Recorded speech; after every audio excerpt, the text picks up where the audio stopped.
Existe en la naturaleza un elemento, un agente físico que tiene una facultad particular, la de hacer visibles los objetos. No posee fórmula química y no aparece dentro de la tabla periódica de los elementos, pero recurrimos a ella cuando desvelar queremos, cuando descubrir precisamos, cuando alumbrar necesitamos. Se abrieron las cortinas de las grandes catedrales y traspasó como rayo luminoso los vitrales de estos templos. Pareciera que otra concepción llegó a darle vida distinta a lo que antes era oscuridad. Entró y dotó de colores, de forma, de principios. De pronto, las cosas empezaron a descubrirse como se descubre la verdad. Es la oposición a la oscuridad, el periodo de tiempo entre el amanecer y el ocaso. Es el espectro que todo lo ve y permite ser visto. Es la luz que todo lo ilumina y en consecuencia todo lo cambia. Pero cuando la luz llega a la mente humana, absolutamente dota a esta de virtud, de elocuencia y de facultades. Lo vuelve hombre, mujer u hombre y mujer, lo acerca al poder divino del alumbramiento y surge en las mentes entonces una semilla, un grano de especia, la semilla incluso más pequeña que la de la fe. Señoras y señores, estamos presenciando el nacimiento de la idea. Por eso afirmamos que la idea es luz, porque vuelve consciente lo que antes no podía ni siquiera ser nombrado, y da entonces el secreto de la vida a los hombres, el poder de amar, de pensar, de creer y de crear, de inventar y de imaginar. Por eso nos apoyamos siempre en la fina memoria, para no olvidar lo que somos y lo que estamos destinados a ser. Honrar a nuestros semejantes es un gesto de gente bien nacida.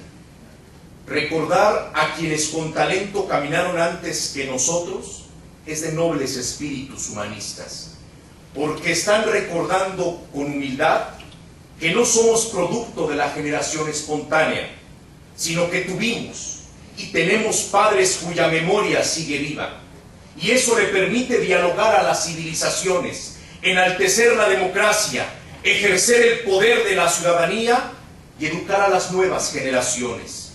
Si miramos hacia atrás, no debe ser con añoranza, menos o quizá menos tal vez con orgullo, con honradez. Es un ejercicio de objetividad. Debemos recategorizar lo que somos, tomando el termómetro de lo que fuimos.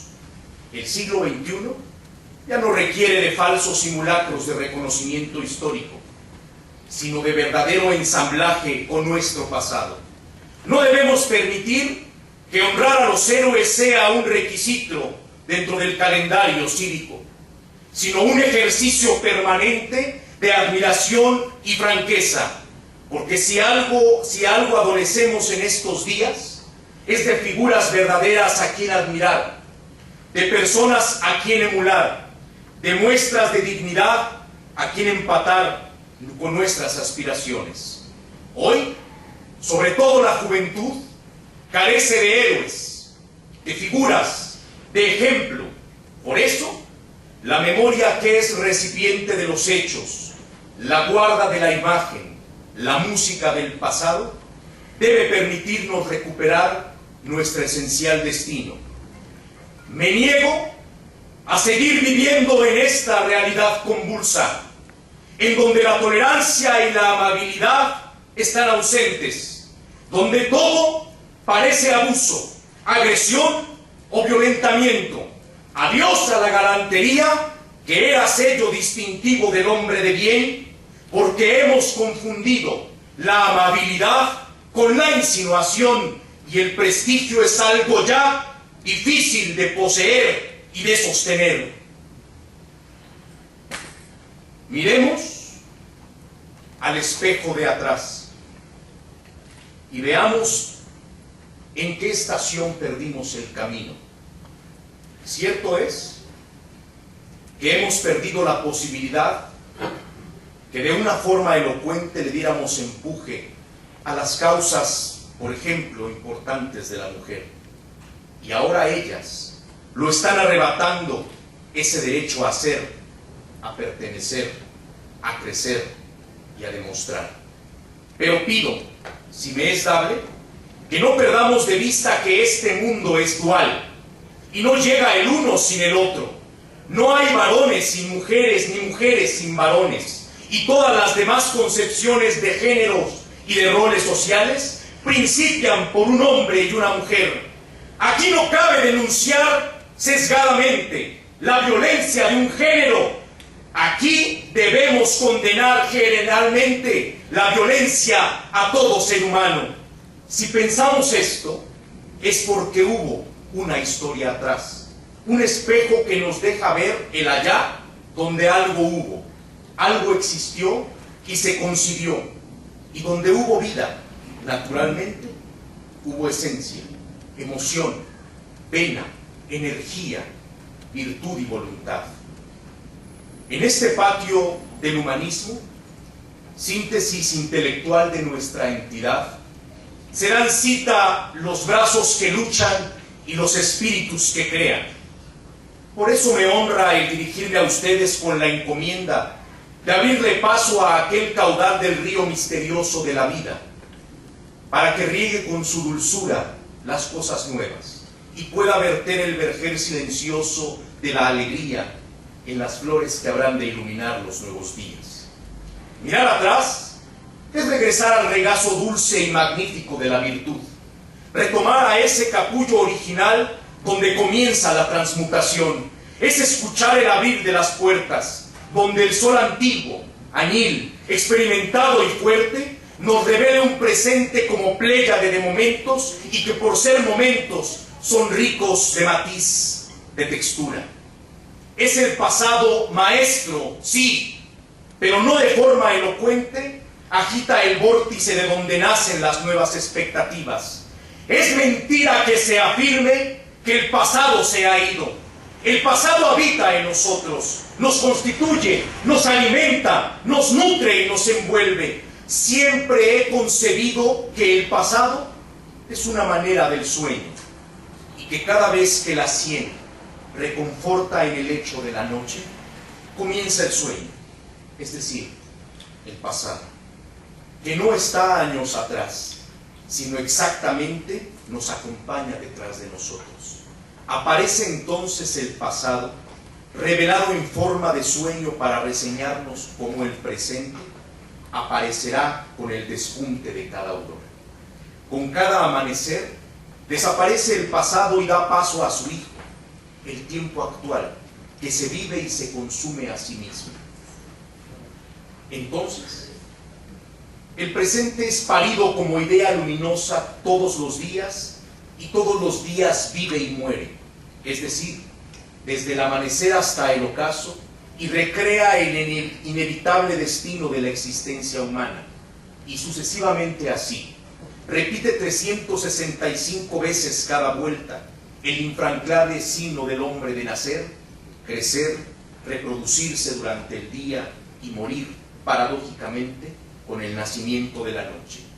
Y entonces las reinas de los silencios, que son las sombras, solo cobijan a la bóveda celeste y se ponen a dialogar con ella, y le cantan susurrando las añoranzas de lo que ya fue, y cada vez que sonríe el universo con los cantos de la noche, deja aparecer sonrisas de luz que fosilizan en estrellas luminosas cuya existencia se consume iluminando, hasta que nuevamente un cielo comienza y despierta el sol, para construir con su voraz y enérgica pasión de vida el nuevo día que anuncia inmarcesible el más grande valor de esa existencia, la esperanza, la ciega esperanza de vivir la vida.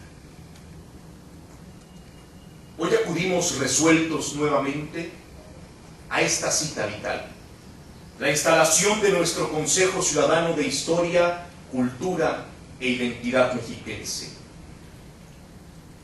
Pero ¿qué es la identidad?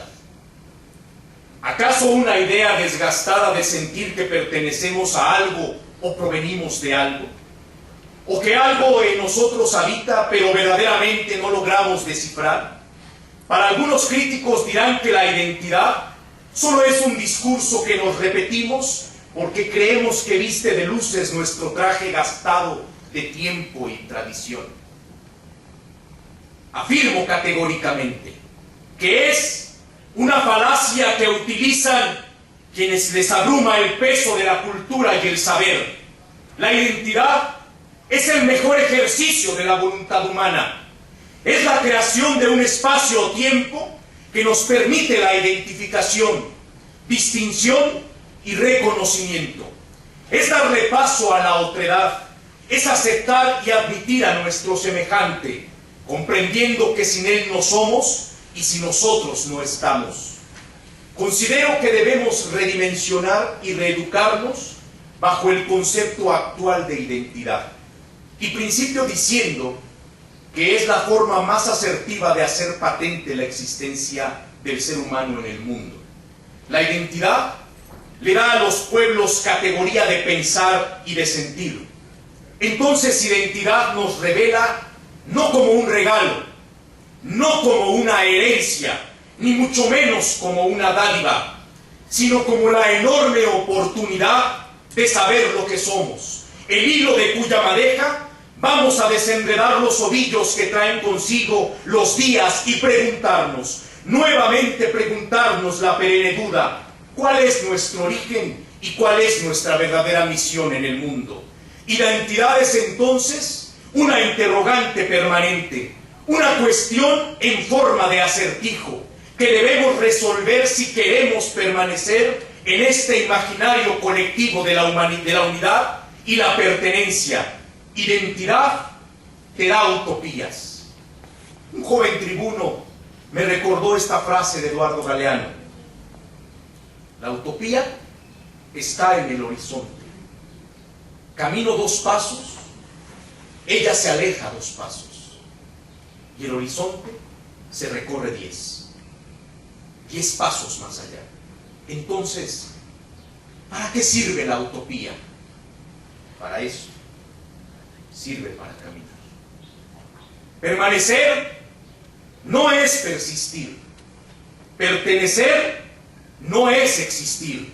Por el contrario, permanecer es volverte vigente, visible, actuante, crítico y sonoro. Y pertenecer es involucrarte, hacerte presente pero con voluntad, con decisión y con actitud de asumir la sabiduría del otro y regalarle a la vida las dudas que poseas para que la magia de la experiencia vaya dando respuestas a tu pregunta inicial que te sostiene durante toda la vida. Vivir es aprender, es cuestionar, es ser rebelde, es no conformarte con el tiempo que te tocó vivir, sino transformarlo.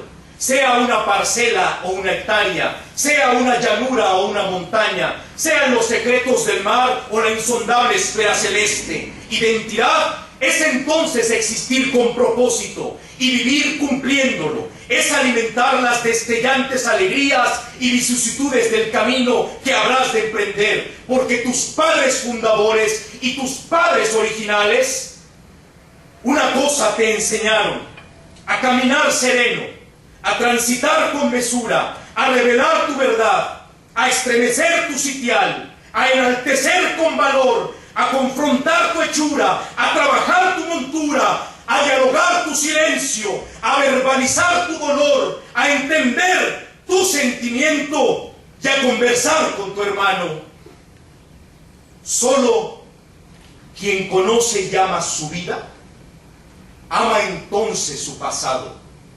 Reconocer y admirar a quienes transitaron antes que nosotros, a quien con dignidad dignificaron su camino, a quienes les costó andar abriendo senda, anhelando con pasión resuelta, sabiendo que podían trascender y quizá con vehemencia heredar su gloria.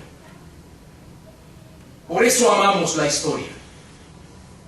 no porque sea un manojo de ilusiones, no porque sea ramillete de recuerdos, no, y claro que no, porque sea adorno en la conversación o simplón sinónimo del ser culto.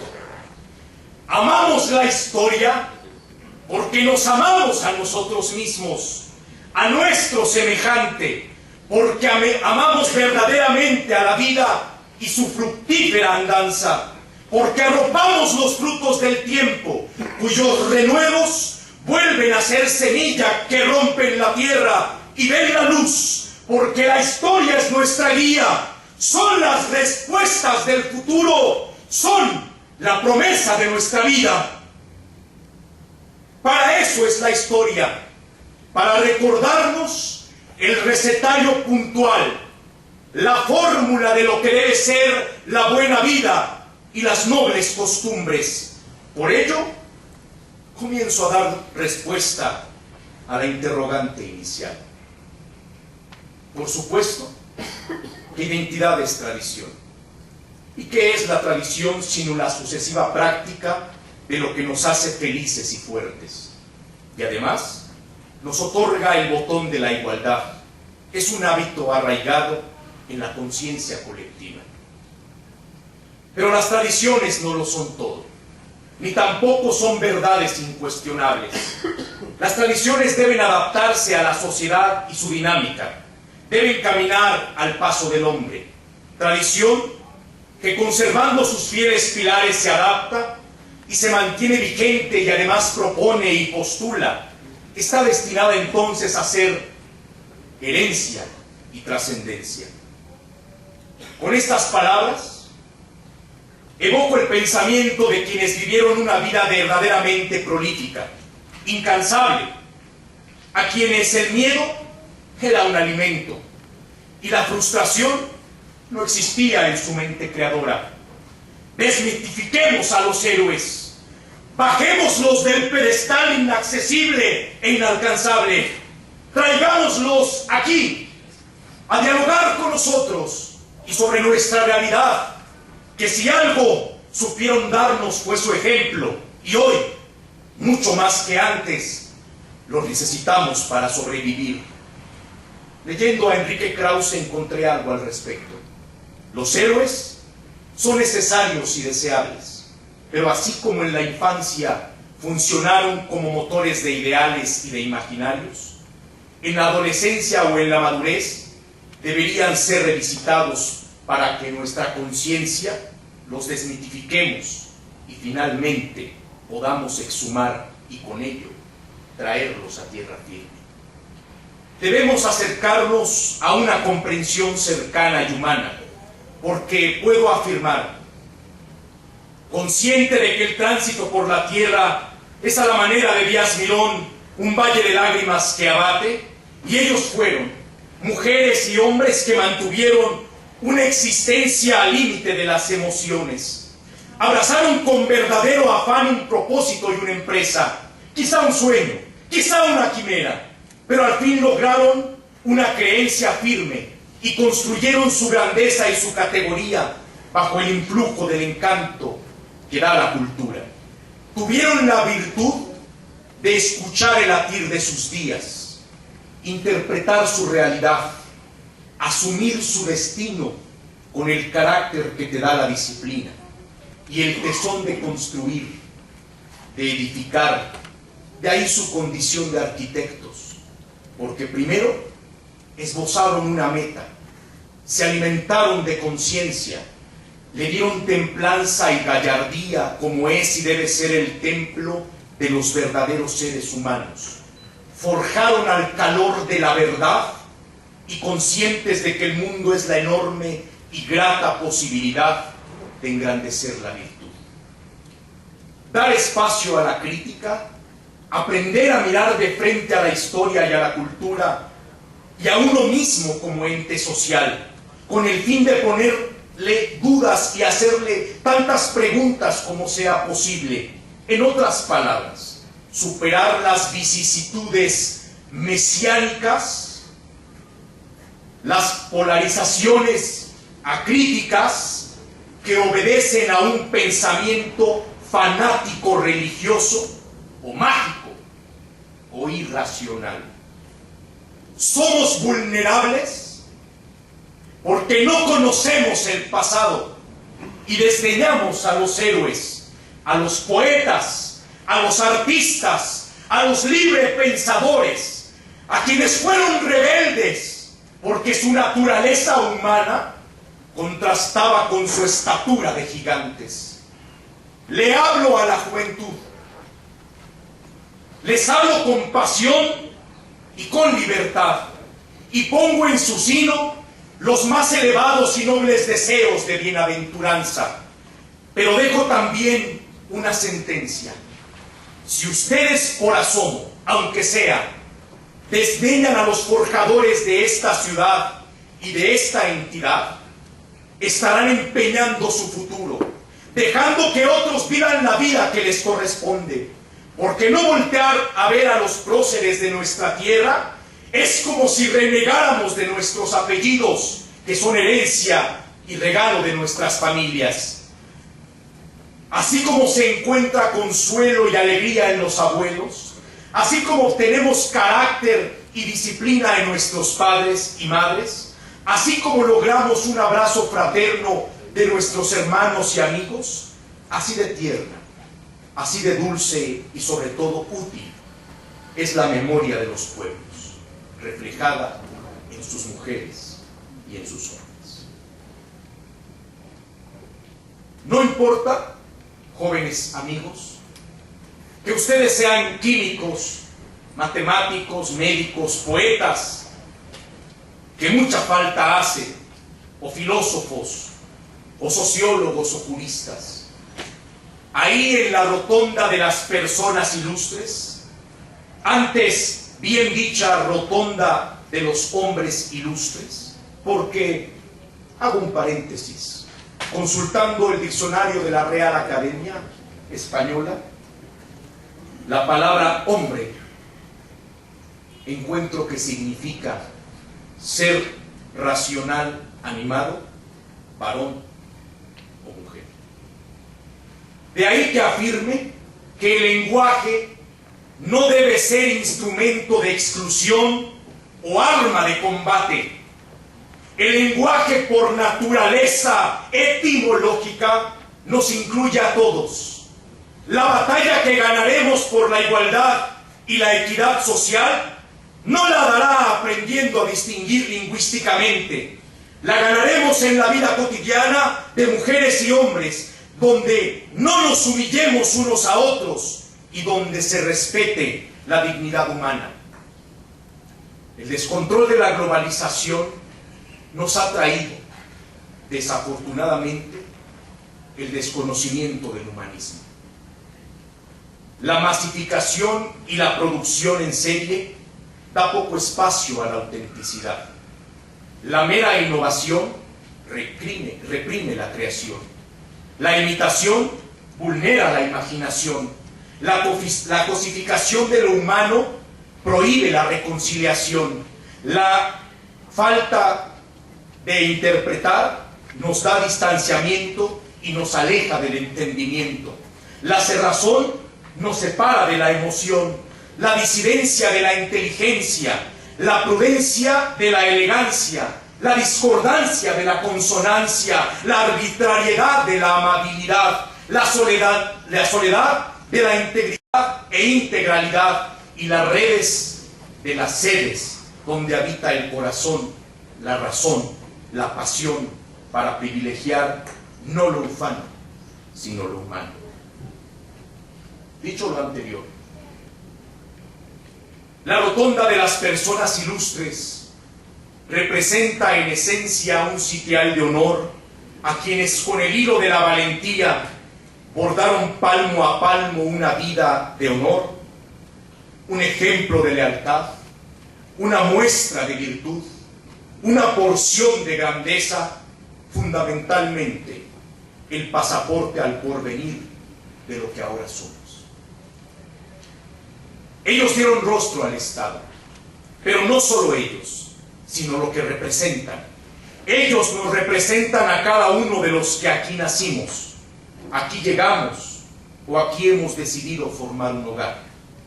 Algunos podrán decir que no se debe hacer discriminación a un mexicano de otro, que todos somos iguales, que las vidas valen lo mismo, que no debe haber diferencias, y créanme que ante la ley natural y ante el precepto jurídico no las hay. Pero el gran Morelos nos enseñó que solo distinga a otro el vicio o la virtud. Y de quienes cuyos restos reposan ahora en la rotonda que se erigió en el Panteón Municipal de Toluca, son ellos destacadas columnas, verdaderas cumbres de pensamiento, representativos de la libertad, el trabajo y la cultura. Y para ellos canta nuestro glorioso himno, la patria que les tiene destinado un sitial de honor, y no es, puedo asegurarlo, no es un repositorio cuyo ornato brilla por el metálico oro o la singular fuerza de la plata, tampoco por columnas levantadas cuyos vivos y frescos hayan sido labrados y pintados con los más costosos materiales o pinturas. No. Los hombres de gran valor, los humanistas, no merecen el escaso valor del dinero, ni el adorno ridículo que pueda imponer la moda. Ellos merecen algo sagrado, algo tan elocuente como la posibilidad, la enorme posibilidad de dialogar permanente con el Señor desnudo Xinantécatl. Bajo las faldas del majestuoso volcán, señor imponente de este valle, cumbre inaccesible, dialogan la poesía amorosa y pedagógica de Laura Méndez de Cuenca, la joya de ese templo del humanismo, única mujer cuyos restos se encuentran en la rotonda. También el abogado místico y profeta Manuel Alas Sardaneta, ágil defensor de la patria contra la tiranía santanista. El Estado de México obedece al Pacto Federal y contribuye con prolíficos estadistas como Gustavo Vaz Prada, el médico culto, Alfredo del Mazo Vélez, el gobernador prolífico, Jorge Jiménez Cantú, el férreo defensor del progreso, y por supuesto, Isidro Fabel Alfaro, el internacionalista, el gran promotor de la dignidad humana.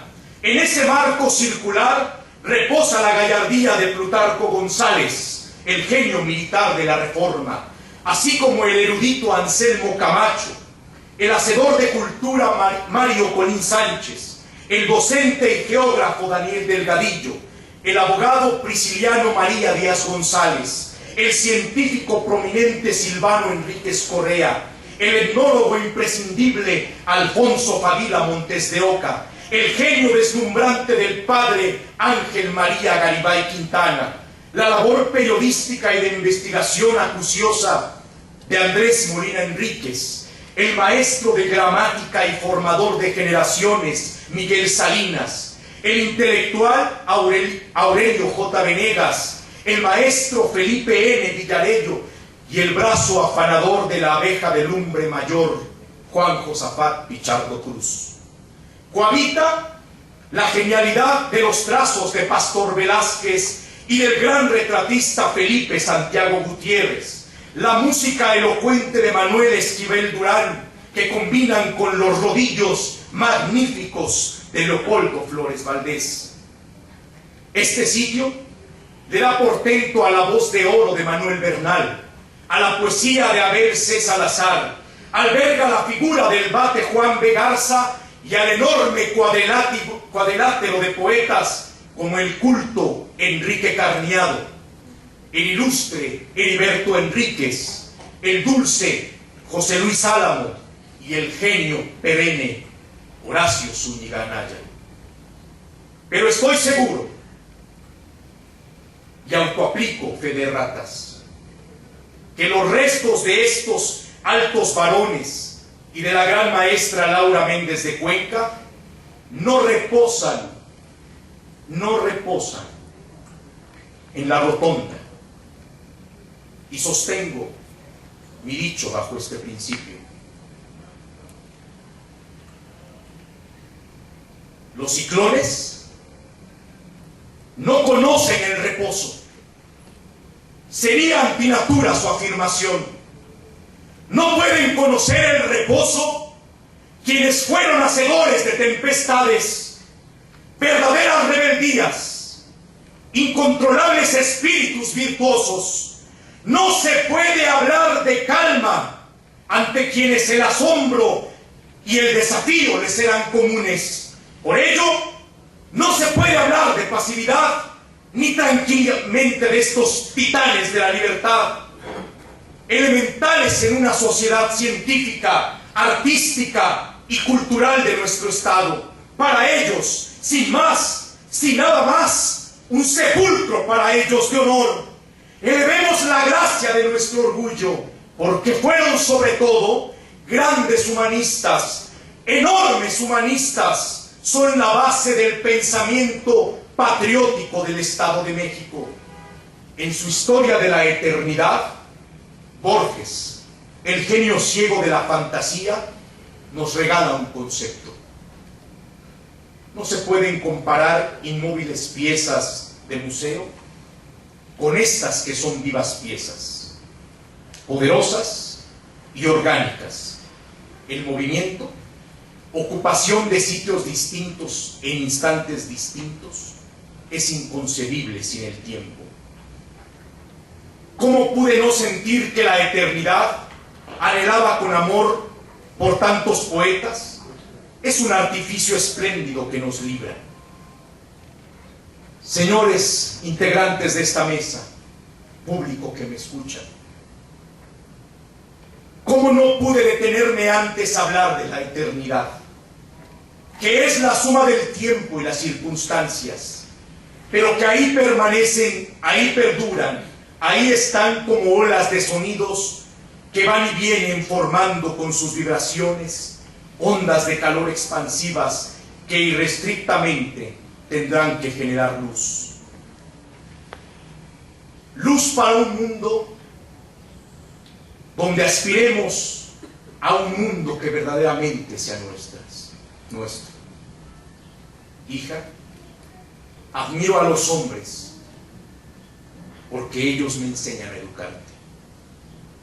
Ya no quiero un mundo de justicia absoluta, porque puedo caer en una falacia, pero sí en un mundo donde el respeto vibre en todos los seres humanos y la cordura reine y se imponga sobre la ley del diálogo, del que escucha, del que habla, del que piensa, del que siente y del que ama. Si logramos descifrar la ecuación del ser humano, podremos imponer un mundo donde la sensación de injusticia sea menor, donde no nos humillemos unos a otros, donde el gobierno al que le dimos poder y confianza asuma su responsabilidad de ser gestor y cuidador de la res pública, y en donde todos, como una comunidad armónica, como una sociedad virtuosa, logremos educar a las niñas y niños que son, a fin de cuentas, el verdadero resultado de nuestro amor, la creación perfecta, la mente humana más sabia, el sentimiento más brillante de la hermandad del mundo. Por los niños todo, contra los niños nada.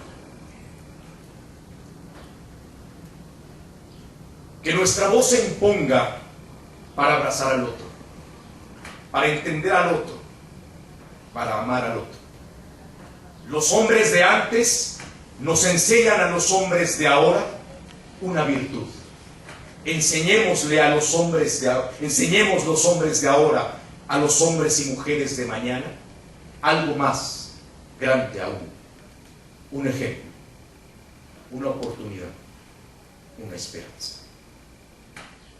Y que sea el amor al hombre el canto de nuestras libertades, por el respeto, por el trabajo, por la cultura.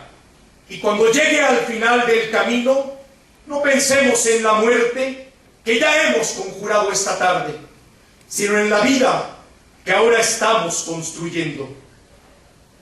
Pido también, además de ese muro que usted propone, querido maestro, que se revista el sitio de honor de nuestros héroes, este hermoso verso de José Luis Álamo. Toluca, da novia al Xinantécatl, ese viejo venerable guardián de tu recato, el único saludo de estos versos que quisieran clavarse en tus pitachos. Y tú, Toluca amada, tú la bella, reina de los geranios y la nieve, apártame un rectángulo de tierra para que cuando llegue a su occidente mi corazón ya silencioso pueda dormir en tu regazo para siempre. Patria, ciencia y trabajo.